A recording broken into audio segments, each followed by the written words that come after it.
our spaghetti squash, we're going to top and tail like we did with the butternut last week. And then we're going to split it down the middle. And we're going to look at the flesh of the squash, and it looks just like squash. But we're going to gut that, and we're going to bake it. And when it's done, the interior starts to shred into strands like spaghetti, hence the term spaghetti squash. And you can serve it as a substitute for pasta for people who are not able to eat pasta, or people who are more health conscious and don't want to eat pasta. So just baked, you can boil it, you can steam it, but I do like it baked because you do get a little bit of that caramelization. And you have this beautiful product that you can do. We've made a little a fresh cut relish, a tomato relish out of some fresh tomatoes. So that's what we're going to be serving it with today. So we'll move on from that. We also have our cauliflower, which we're going to cut into steaks and do on the grill. And we have our beets, which we're going to do two different ways. We're going to roast with herbs some beets, and we are going to make a lovely grilled smoked fontina cheese, beet and arugula sandwich, and that is quite delicious. And then we're going to make a little puree of root vegetables to go with our cauliflower steaks. So it's a pretty full day of little tasks. And we're going to get started right now with our squash. So we are going to take the guts of it out because the seeds and the soft pulp are not our friends, although there are some people who love the seeds. And so I will save the seeds for some of the people I know who love the seeds because they can do the back-breaking work preparing the seeds. There we go. Do those people like spaghetti squash seeds too? No? And we will do a spaghetti squash as well. Both of these are going to go into the oven. And we're going to just let them do their work while we get started on some other stuff. With our delicata squash, it is, we'll cut all these open actually, so you can see the flesh color. They're all a little bit different. Some are darker red, some are lighter red. The delicata is kind of known because its skin is a little bit thinner. It's easier to cut, like the spaghetti squash is easier to cut than something like the acorn or the butternut. So we're going to do this in one whole piece. What I do generally with this is that we are going to just drizzle a little melted butter and a little salt and pepper over the top. And we have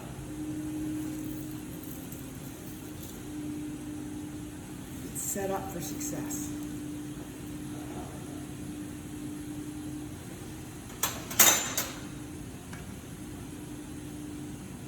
Butter and squash are such good friends.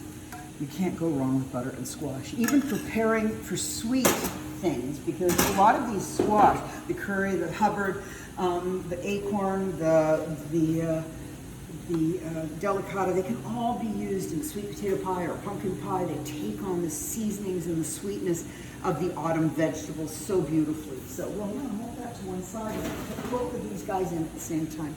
We're going to quarter these. Then we're just going to cut a little flat spot on the bottom so that they sit nice and flat. So be careful when you're doing this. Like I say, the skin is very, very tough. And so you want to be sure that you've got it nice and stable. As with all these roly-poly vegetables, sometimes it is just easier to cut a little thing on them. If you're stuffing an acorn squash, you can't get away with it because it will show in your presentation, and the skin is part of that beautiful presentation. But for most of them, you can take a little piece off so they're stable. And we will give these guys a drizzle as well.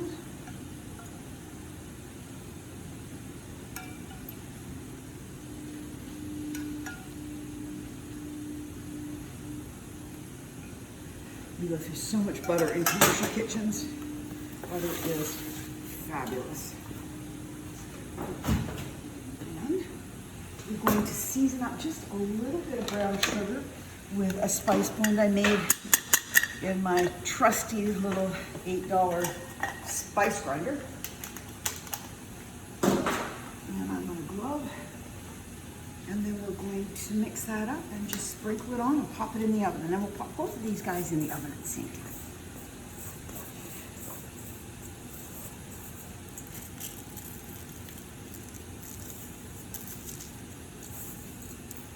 This will lend itself well. If there's some left over, you can always peel it and throw the cooked pulp in your next batch of pumpkin pudding or pumpkin pie or anything.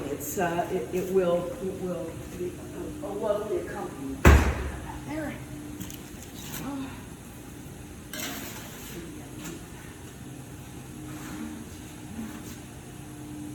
So squash are in. So the next thing we're going to do is we are going to cut our cauliflower into steaks. Now, make sure that you get the whole bottom cleaned off and all the green stuff off. You don't want to lose the entire core because the core will help hold it together. And it's quite delicate. It's quite a fragile process if you take too much of the core away, but you don't want the green leaves. And because they vacuum seal these, they wrap them tight. They're not really vacuum sealed, but they push a lot of the air out and then they pack them tight in the shipping boxes. Sometimes you get the little brown spots where they've had pressure and they're a bit bruised. You want to take those off. You don't ever want to serve cauliflower that's got the little brown stuff on them. So we're going to take those off. Just do a little teeny divot with your knife so that you got a nice clean white cauliflower. For this, you're going to want a big cauliflower because you have to cut thick slices, once again, because they are fragile. You want them cut thick. So we're going to cut it right in the middle, and then we're going to work our way out. Now, you don't want much less than an inch, because if it's more than an inch, it will break apart. And all this loose stuff, you can throw in your mixed vegetables for the wine, or you can put in just about any other presentation that you've got. And with this, we made just a little bit of a drizzle because you're going to want some kind of seasoning in it. And you're going to want to leave it in there probably between 10 minutes and half an hour because we don't have 10 minutes or half an hour because it's a demo. I have some already marinated, so we're in the money. But I'm going to set those in there, and I will put these guys aside. And we will pull the other guys out that have been resting. And they are ready to go on the grill. Now, you're going to want to be extra careful. Like I said, they are lovely little steaks, and we don't want to damage them. So we're going to put those guys on the charbroiler, like that. And then we're going to set a timer. They only take about 10 or 12 minutes. So what we're going to do is we're going to set the timer for 6 minutes, and then we will see how it looks on the other side. You want good, substantial char lines. So that's our goal, is to make them beautiful. And we want to drizzle a little more of that over top. But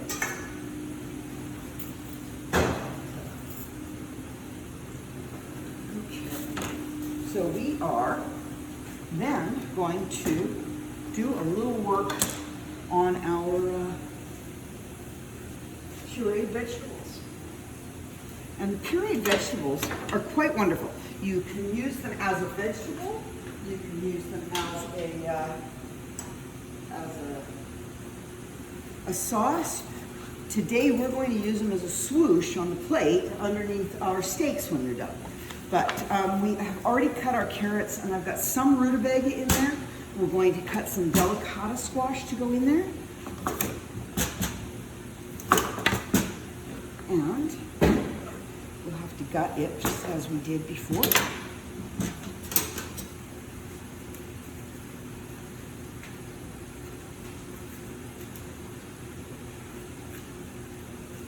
Make sure you get all the pulp out. It's really not a good addition to your dish.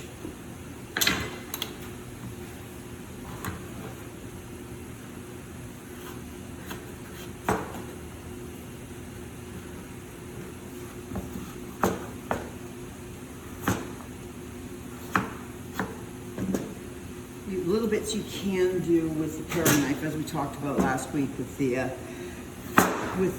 butternut. But for the most part, use the chef knife. It gives you a lot more control. it's less risky with any of these hard-skinned winter squashes.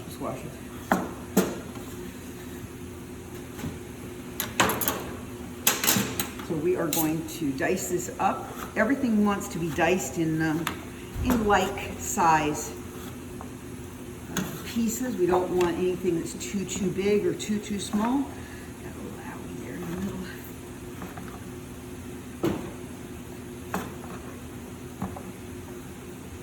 And the same with our rutabaga.